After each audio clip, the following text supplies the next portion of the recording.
16 de abril de 2007. Uma manhã de segunda-feira que deveria ser apenas o início de mais uma semana comum na Universidade Estadual da Virgínia. O campus estava envolto em uma neblina leve e o silêncio era interrompido apenas pelo som dos passos dos estudantes apressados para as aulas das 7 da manhã. Mas entre os milhares de rostos, um se destacava, não por ser conhecido, mas por ser um fantasma. Ele caminhava entre os outros, mas não pertencia a eles. Em sua mochila não havia apenas livros. Havia um ódio cultivado por anos e um plano meticuloso para se tornar, da forma mais terrível possível, alguém que o mundo jamais esqueceria. Seung-Hui Cho, um nome que hoje evoca o pior pesadelo de qualquer instituição de ensino. O que aconteceu naquele dia não foi apenas um surto. Foi uma execução em massa calculada, documentada e enviada para a imprensa pelo próprio autor, enquanto o sangue ainda esfriava nos corredores. Hoje, vamos descer aos detalhes obscuros do massacre de Virginia Tech. Prepare-se, porque o que você vai ver não é apenas a história de um crime, mas o manifesto de uma mente em ruínas. Eram exatamente 7h15 da manhã. O primeiro ato de violência não aconteceu em uma sala de aula, mas no quarto andar do dormitório West Ambler Johnston. Cho entrou no quarto de Emily Hilscher e a executou. Ao tentar intervir, Ryan Clark, o monitor do andar, também foi morto. Para a polícia, parecia um crime passional isolado. Enquanto as autoridades isolavam o quarto e começavam a interrogar os presentes, eles cometeram um erro fatal. Acreditaram que o perigo tinha passado. Eles pensaram que o atirador havia fugido do campus, mas Cho não tinha ido embora. Ele tinha voltado para o seu próprio quarto. Ele agia com uma calma perturbadora. Trocou de roupa, pegou suas armas e uma mochila preparada. Mas antes do segundo ato, ele precisava garantir o seu legado. Ele se dirigiu a uma agência de correios próxima. Lá, ele postou um pacote para a sede da NBC News em Nova York. Dentro, havia fotos, vídeos e um manifesto escrito. Cho estava entregando ao mundo a sua versão da história antes mesmo de terminar o que tinha começado. O relógio marcava 9h01 da manhã quando ele postou a encomenda. O massacre final estava prestes a começar. Às 9h40, Cho chega ao Norris Hall, o prédio das engenharias. Mas ele não apenas entrou, ele usou correntes de ferro para trancar as 3 portas principais de entrada por dentro. Ele colocou bilhetes dizendo que, se alguém tentasse abrir as portas, uma bomba explodiria. Ele queria garantir que ninguém saísse e que a ajuda não entrasse. O que se seguiu nos próximos 10 minutos foi um cenário de guerra. Cho subiu para o segundo andar.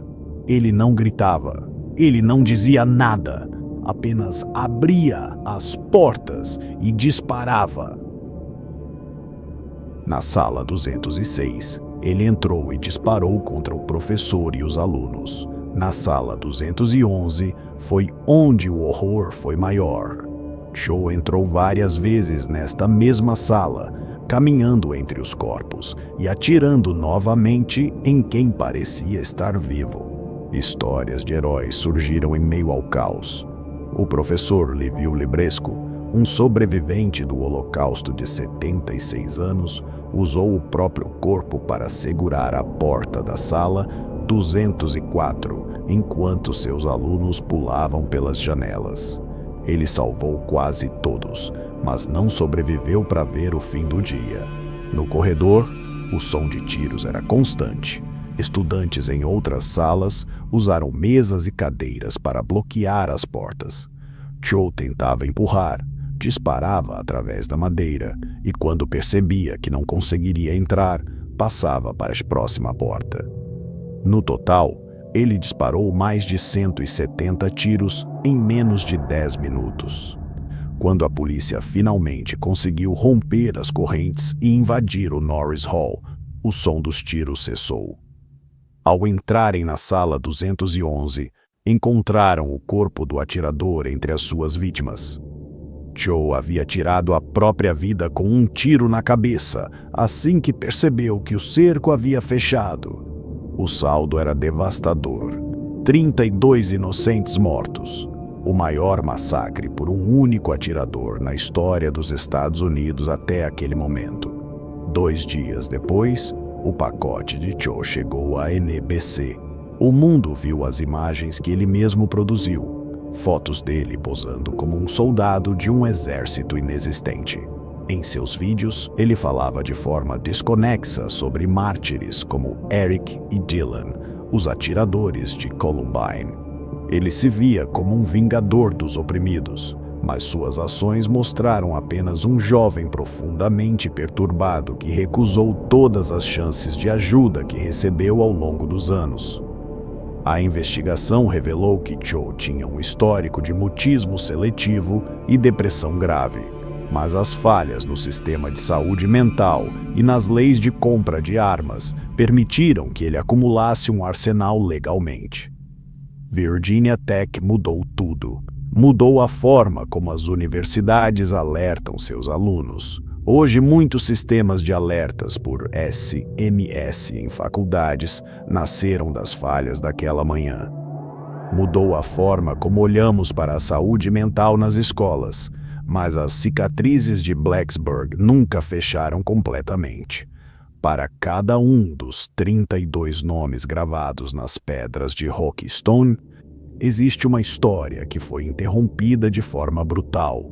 No final, Seung-Hui Cho queria ser lembrado pelo seu manifesto de ódio, mas o que permanece é a coragem de professores como Libresco e a resiliência de uma comunidade que se recusou a ser definida por um ato de covardia.